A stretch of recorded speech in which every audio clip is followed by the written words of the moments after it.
Legio Enigmatum, Part 11. Later, as the moons arced high above, Decius sat beneath a canopy of stitched leaves and woven cloth. His chest was bandaged, his ribs tightly bound. A woman worked over his broken hand, resetting the bones with firm, practiced fingers. Decius did not doubt her skill, but he did doubt the tools she used. They seemed more accustomed to a blacksmith than a primitive surgeon. He flinched as she ran a metal bar along one ligament. "Do not mule," said the woman, her eyes intent on her work. "You are not a child. Your bones are harder to work with than chokerweed." Decius smirked. The bones would fix themselves, he was sure. A space marine's physiology could deal with the worst, but he let the woman work. Outside, torches cast flickering shadows on the walls, and Decius could hear the work of knives and voices raised in low song. "They are skinning the lion," he said, watching the silhouettes of the men at work. "Why?" The woman, older than the others, her hair streaked with grey and wrapped in crimson cloth, did not pause in her work. "To offer honour," she said simply. "It gave its life for the village. Its hide will be preserved and displayed to show how highly we stand in the world's favour. Its spirit joins our ancestors." Decius was quiet for a moment, then looked down at the long gash over his chest, the memory of the beast's attack still fresh in his memory. "Where is the traitor's body?" he asked. She reached for a strip of linen soaked in bitter-smelling herbs. "Gone," she said. "We wasted no time. We dragged what was left to the pit beyond the northern ridge, burned him, then buried the ashes under coals. Even his bones will turn to dust." Decius nodded slowly. "Good." He did not want anything for the Inquisition to find. 3 days passed in tense silence. Decius delayed his departure, for fear more Light Lords may have remained behind, but the creature had been telling the truth. He seemed to have been the last. Some of the possessed returned, but not as enemies. They came crawling through the tree line, skin pale and eyes filled with horror. Many collapsed, sobbing. Others were mute, unable to speak of what had passed. Mbete's people did not kill them. They carried them into the village, fed them broth, washed the blood from their skin. Decius watched it all, silent and unsure.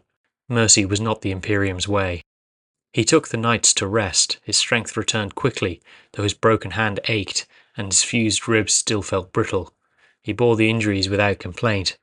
On the 4th day, Decius decided it was time to leave. Low fog clung to the grass like the breath of the gods, and the sun, not yet risen fully, painted the edge of the world with pale fire. In the centre of the village, beneath the great baobab tree, Decius packed in silence. The people had prepared a bundle of provisions, dried roots, smoked meats, gourds of water, bound with leather cords. The pack was light by his standards, but it carried all the village could spare. He accepted it with a silent nod and slung it across one shoulder.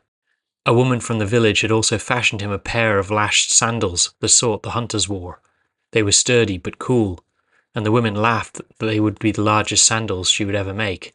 Mbete approached without sound, stepping softly around the packed dirt, a large bundle folded in his arms.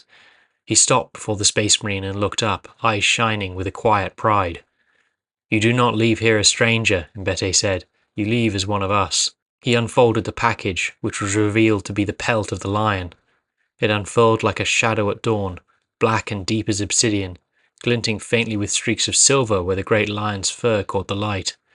It had been treated with care, the pelt oiled and softened, the massive head left intact and mounted with a bone clasp behind the shoulders. Decius took it in his hands and felt its weight. He held the black mane, brushing one thick paw with reverent fingers. "You honour me," he said quietly, and Mbete nodded. "Its spirit was fierce, and yet it chose not to kill you. This is not a thing we ignore. You wore its scars before you wore its fur." He stepped forward and signalled, and Decius knelt. He helped Decius throw the hide over his shoulder. The fur settled against his back like it had always belonged there, the massive beast's skull resting between shoulder and jaw, the creature's face preserved in a howl of rage. "You will walk these plains and they will see the lion," Mbete said. Decius met his gaze, and for a moment the stoic warrior of the Imperium looked almost uncertain. "I have no right to wear this," he said. "You've earned it," Mbete replied, "and the land knows it. When the sun rises behind your back, let it cast your shadow like a lion's. This is how our enemies will remember you." A long silence stretched between them. Finally, Decius reached out his good hand and clasped Mbete's wrist. It was almost childlike in his hand. "If I return," he said, "it will be as your brother." Mbete smiled. You are already. Behind them the village had gathered, watching from the edge in the morning mist. A few muttered blessings in their old tongue, some bowed. And then Decius turned and began to walk with Embete at his side, out of the village, out into the hills and plains once more, the hide of the black lion flowing behind him like a banner of a king lost to myth. The grass parted for his steps, and the sun rose slowly at his back. They stood on the hill beside the village, the Tecatu's hide stretched over his shoulder, the fur was black as void stone. Embete looked out towards the south. There is a celestial lion calling post 6 days from here, he said. It's hidden in the mountains. Few go there now, but they will not turn you away. Decius nodded. Head south until you find a straight river. You will know it by the pink flowers that flower at this time of year on both banks. Thank you. May your pride stay strong, said Decius. May your pride recover, said Embete.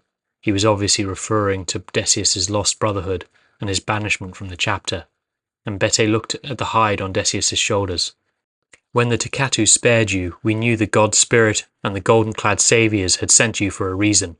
The lion gave its life for our tribe, and now you wear it. It'll not be forgotten, Decius said quietly. Embete clasped his forearm. Nor will you. Decius began to walk south, a figure of myth and memory, and far above, still unmoving, the Inquisition's ship hung like judgment waiting to fall. Decius ran with Dawn at his heels, the black lion's hide trailing behind. The plains rolled out before him golden green and faded yellow, vast seas of grass rippling beneath the breath of the planet. Herds of low-slung beasts fled at his approach, their hooves beating rhythms into the soil. The air above was a radiant ocean of blue, scoured by thin trails of white cloud. The villagers had gifted him 2 water bladders, precious things lined with waxed gut and bound with reed. They allowed him to run unburdened by thirst. The knowledge he had gathered from his days in exile made him swift. By the second night he had grown attuned to Elysian's rhythms. He ran beneath a sky strewn with stars, the twin moons casting ghost light across the plains, one large and pale, the other smaller, red-hued and glimmering like an ember. Between them hung the Inquisition's ship, blacker than the sky around it. A slow, persistent thought dogged him every night. Would they purge the land? Would they decide nothing worth saving remained below? Would the Inquisition have their final vengeance against a chapter that dared to question them? The heavens never answered. On the 3rd day the terrain began to shift. The tall grasses gave way to hardier scrub and pebbled soil. The mountains to the west grew jagged and close, their peaks crowned with snow and glittering like razor wire in the sun. Valleys opened like ancient wounds, and strange birds called from hidden perches in the cliffs. He slowed his pace now, more cautious, more deliberate. As the sun spilled its first gold over the horizon, he finally saw it. Like a mirror thrown across the rocks, the river flashed below, a winding ribbon of blue and silver cutting through the fractured plains. Along its banks bloomed thousands of slender flowers, pale pink with purple veins that curled towards the sky. The water moved swiftly. To Decius the noise reminded him of whispered prayers. Decius dropped to a knee on a high ridge and stared. He had not missed it. He carefully descended now, boots clicking on stone, keeping to the narrow ridgeways. The river carved steep canyons in places, and in others ran wide and shallow across gleaming petal-strewn shores. He moved with reverence, pausing to drink from cold eddies and refill his bladders. When the rocks were too steep, he climbed. When the banks allowed, he ran again. That night he slept by the river, nestled in a hollow of stone. He had no need for his Belisarian furnace. He felt he would find the outpost the next day, and felt almost reluctant to leave the sweeping plains. The river did indeed lead him there. The next morning Decius climbed a final ridge, where the river bent sharply eastwards, and saw the relay rising above the trees, an old imperial comms tower, blinking with silent red lights. The outpost itself was little more than a stone bastion, its base ringed with spears set in a defensive perimeter. Smoke rose gently from campfires within the walls. He approached slowly, hands visible, the lion pelt draped over his shoulders.